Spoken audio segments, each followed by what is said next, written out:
기독교는 가정을 무시하는 종교라고 합니다. 또 교회 다니는 사람들은 가정도 없고 또 부모도 없다, 이런 말들을 쉽게 합니다. 이해는 해요. 이해는 됩니다. 왜냐하면 예를 들어서 사도 바울과 같이 복음을 위해서 모든 것을 바치고, 좀 이상하게 말하면 복음에 미친 사람들이 가정을 돌보지 못하잖아요. 믿지 않는 사람들은 그게 이해가 안 돼. 그렇기 때문에 가정도 없다라는 거예요. 부모도 돌보지 않는다는 거예요. 이해를 하시겠죠? 또 초대교회 성도들 흩어져서 목숨을 각오하고 신앙생활을 하다 보면은 가정을 돌볼 수가 없었어요. 또 우리나라 천주교 박해할 때도 뭐 그냥 임금을 무시하고 나라도 없고 부모도 없다, 이렇게 말들을 합니다. 그런데 아닙니다. 천만에 결코 아닙니다. 기독교가 가장 가정을 중요시하는 종교예요. 아니, 가정이 어떻게 만들어지는 것을 밝히는 책 유일한 곳이 성경입니다. 가정이 얼마나 귀한 것을 말씀해 주는 것이 하나님의 말씀이고 성경이에요. 어떤 책에 가정이 어떻게 만들어졌고 어떻게 사랑해야 되는 것을 어떻게 어떤 사람들이 말을 하고 있어요? 오직 성경이 말을 하고 있습니다. 창세기 1장과 2장에 보면 하나님께서 천지 만물을 창조하셨어요. 하늘의 별도 창조하시고 저 태평양의 큰 물결도 다 하나님이 창조하셨어요. 저 산에 피는 진달래도 하나님이 만드셨고 저 땅속에 기는 두더지도 하나님이 만드셨고, 만드시지 않은 것이 없어요.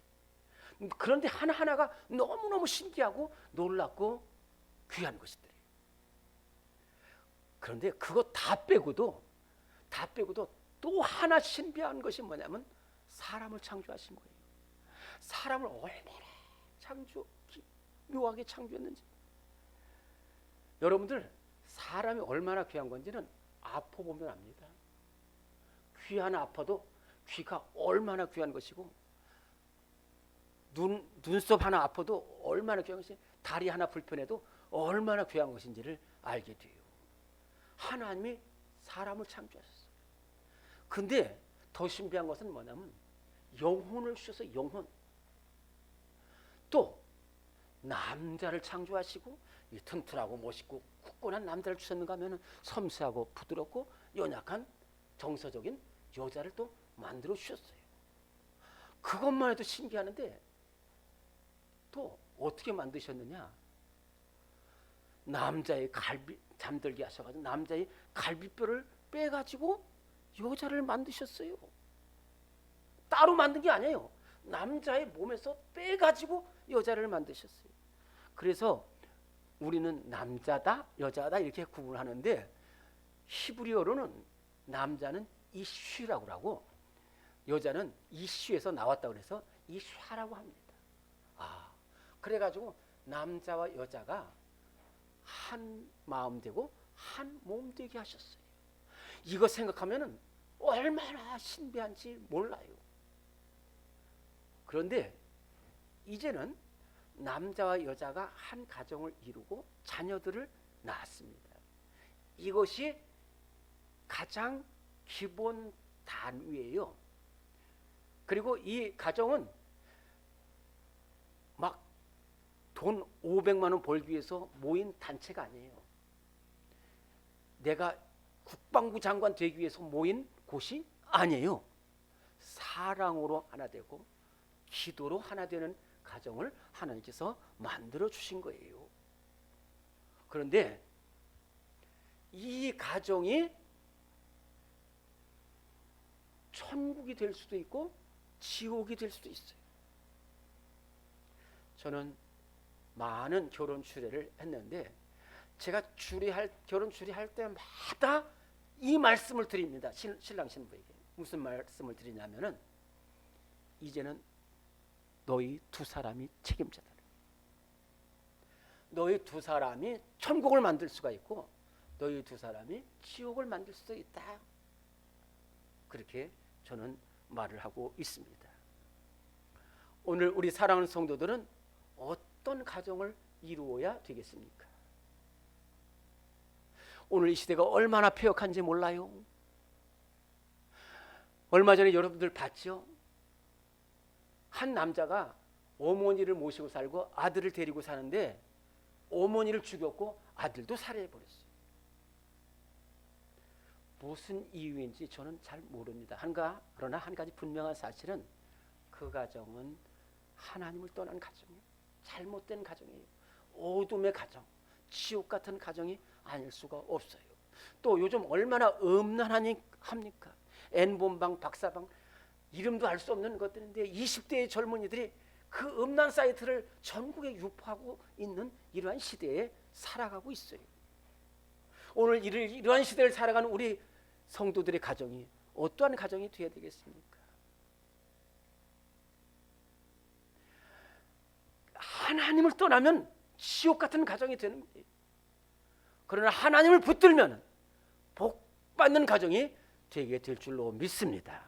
성경에는 같은 시대에 살면서 지옥 같은 가정을 이룬 것을 말씀하고 있는 성경이 있고, 같은 시대에 살면서 복된 가정을 이룬 가정을 말씀하고 있습니다. 그것이 바로 사무엘상 2장에 나오는 말씀이에요. 바로 엘리 가정과 한나의 가정입니다. 첫째로 엘리 가정입니다. 지금부터 3000년 전에 BC 1000년경, 지금부터 3000년경에 이스라엘 나라의 대제사장이 엘리 대제사장입니다. 대제사장은 곧 통치자입니다. 얼마나 귀한 자리인지 몰라요. 어쨌든 이 엘리가 이스라엘 나라를 통치할 때 저 서쪽에 에브라임 산지에 엘가나와 한나라는 부부가 살고 있었는데 아기가 없어요. 지금부터 3000년 전에 아기가 없다는 것은 여자로서는 거의 저주에 가까운 일이 아닐 수가 없죠. 그래서 한나는 울부짖으면서 하나님 앞에 부르짖습니다. 남편을 따라 성전에 올라갈 때마다, 여자이지만 성전에 올라가서 눈물로 기도하는 거예요. 하나님, 저에게 아들을 주시옵소서. 하나님, 저에게 아들을 주시옵소서. 얼마나 간절히 기도했는지. 나는 마음이 슬픈 여자입니다. 아들을 주시옵소서. 그런데요, 이것은 제 생각입니다만은 그렇게 기도할 때 아마 하나님의 음성이 들렸던 것 같아요. 너 나한테 왜 아들을 달라고 하느냐? 라는 음성이 들려온 것 같아요. 그래서 다시 한나가 기도합니다. 그때 엘리 대제사장이 지금 보고 있는 거예요. 보고 있는 거예요. 그런데 하나님, 저에게 아들을 주세요. 저에게 아들을 주세요. 그리하면 내가 그 아들을 젖대기까지 길러가지고 줬을 때는 하나님께 드리겠습니다. 하나님께 바치겠습니다.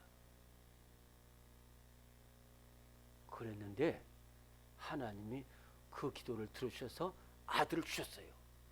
그래서 하나님이 들으셨다고 해서 그 이름을 사무엘이라고 그랬어요. 그런데요, 진짜로 그랬습니다. 어느 한 날 남편 엘가나가, 여보, 우리 성전에 올라가서 하나님께 예배 드립시다. 그런데요, 이 한나가 눈빛이 달라집니다. 여보, 먼저 가십시오. 왜 그러냐? 나는 그 성전에서 눈물로 하나님 앞에 기도했습니다. 하나님, 저에게 아들을 주세요. 저희가 아들을 주시면 하나님께 바치겠습니다. 제가 서운했거든요. 나는 그 약속을 지켜야 돼요. 그러니까 당신은 먼저 올라가세요. 그리고 젖대기까지 기다렸다가 젖을 뗀 후에 이 눈만 멀고 또는 이 사무엘을 데리고 엘리 제사장에게 갔어요. 제 대제사장님, 저를 아시겠습니까? 제가 대제사장님 앞에서 눈물로 기도하던 그 여자입니다. 그 여자입니다. 그리고 그때 하나님께서 주신 아들이 이 아들입니다. 사무엘입니다. 대제사장님께서 이 사무엘을 맡아주시고 길러주시고 가르쳐주셔서 믿음의 사람이 되고 기도의 사람이 되고 하나님의 사람이 되게 해주세요. 그래서 맡긴 겁니다. 그래서 엘리 제사장 밑에는 그 아들들이 홈리와 비느하스의 아들이 있고 또 한쪽에는 사무엘이 같이 자라게 돼요. 그런데요, 같이 자란다고 해서 같은 게 아닙니다.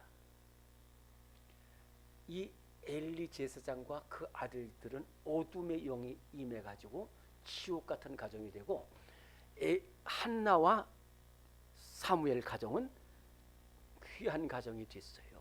이것이 뭐냐면 바로 믿음과 사랑입니다. 엘리 대제사장은 영적으로 무지한 대제사장이었어요. 주의 종이 깨어있지 않으면 자꾸만 잘못된 길로 가요. 주의 종이 헌신하지 않으면 그릇된 길로 가는 거예요. 엘리 대제사장이 무지하고 잘못했어요. 뿐만 아니라 자녀 교육도 확실하게 하지 못했어요. 그 당시 그 엘리 대제사장 두 아들 홈리와 비느하스는 예배를 드리지도 않았어요. 회막에서 수종드는 여인과 동침하며 음란했어요. 모든 백성이 지탄이 됐어요. 그렇다면 엘리 대제사장이 이놈들아, 너희들 그러면 안 된다. 너희들이 제사장인데 그러면 안 된다. 너희들 정말로 정신 차려야 된다. 너희들 깨어 있어야 된다라고 가르쳤어야 되는데 가르치지 않았어요. 결국 이 두 아들은 블레셋과의 전투에 나가서 거기서 두 아들이 한꺼번에 죽고 맙니다. 그리고 이 소식을 들은 엘리 대제사장은 그 소식을 듣고서 의자에서 넘어져서 또 죽는 비참한 죽음을 맞이하게 됐어요. 그렇습니다. 아무리 높고 귀한 곳에 있어도 그 가정이 부모를 공경하고 자녀들을 가르치지 않는 가정은 이렇게 멸망할 수밖에 없다는 거예요. 그러나 아무리 비천하고 부족해도 하나님의 말씀을 붙들고 기도와 믿음과 사랑으로 서는 가정은 복받는 가정이 될 줄로 믿습니다. 그래서 사무엘은 그런 거 아니에요. 사무엘은 같이 자랐지만은 믿음으로 자랐어요. 기도로 성장했어요. 왜요? 뒤에서 기도하는 한나가 있어요. 여러분들 줄이 연결된다고 그랬죠? 이 전기줄이 왜 이러니까 줄이 연결된 거예요. 줄이. 근데 사무엘은 기도의 줄이 연결됐어요. 그의 어머니 한나가 기도하고 있었어요. 여러분들, 한나는 아들을 달라고만 기도한 것처럼 느껴지는데 보니까 그게 아니더라고요. 아들을 달라고 기도한 거 맞습니다. 아들을 주세요. 아들을 주세요. 저에게 아들을 주세요. 아들을 주시면 하나님께 드리겠습니다. 눈물로 기도했어요. 그런데 아들을 주셨잖아요. 근데 그때부터 더 기도했어요. 하나님, 저에게 아들을 주셔서 감사합니다. 그 아들 사무엘이 지금 성전에 있습니다. 하나님, 저와 함께 해주세요. 믿음의 사람 되게 해주세요. 기도의 사람 되게 해주세요. 하나님의 사람 되게 해주세요. 얼마나 간절히 기도했겠어요. 하나님이 그 기도를 들어주셔서 사무엘상 3장 19절로 20절에 보면은 사무엘의 자람에 여호와께서 그와 함께 계셔서 그 말로 하나라도 땅에 떨어지지 않게 하시니 단에서부터 브엘세바까지 온 이스라엘이 사무엘은 여호와의 선지자로 세우심을 입은 줄을 알았더라. 비천하고 부족해도 그렇게 부모를 공경하고 부모가 사랑으로 기도하는 가정은 반드시 사무엘가처럼 한나 가정처럼 귀한 가정, 복된 가정이 되는 줄로 믿습니다. 어려서부터라고 했어요. 어려서부터. 디모데후서 3장 15절에 보면 이런 말씀이 있어요.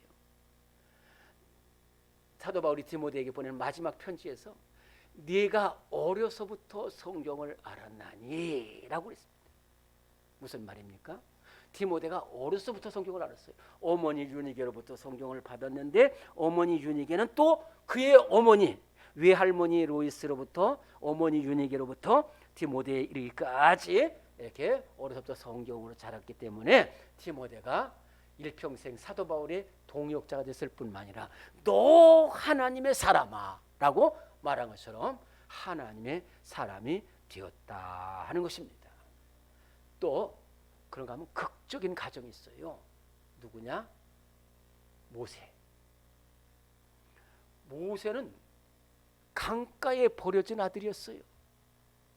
그런데 애굽 공주가 그 강가에서 갈대 사이에서 나오는 상자를 바라보고 열어보니까 아기가 우는데 히브리 아기예요. 그때 모세의 누이인 미리암이 그것을 보고서 딸한테 말합니다. 애국 공주한테 말합니다. 공주님, 혹시 제가 이 아이를 위하여 히브리 유모를 데려올까요? 데려와라. 그래서 어머니 요게벳이 돈도 받으면서 모세를 길렀어요. 그 모세가 비록 지금 애국 공주한테 가 있는 그 모세지만은 기도하고 하나님의 사람 되게 했고 그 속에 이스라엘 민족의 피가 흐르게 했어요. 그래서 모세가 이스라엘 백성의 지도자가 되었다 하는 것입니다. 같은 시대에 살면서도 어떤 가정은 천국 같은 가정이 되고 어떤 가정은 지옥 같은 가정이 될 수 있는 거예요. 여러분들 히틀러를 잘 알죠? 히틀러도 잘 알고 여러분들 아인슈타인이라는 박사도 잘 알 겁니다. 거의 같은 시대에 살았던 히틀러와 아인슈타인이에요. 그런데 히틀러는 그 가정이 지옥 같은 가정이었어요. 히틀러의 아버지는 공무원이었습니다. 아주 충실한 공무원이었어요.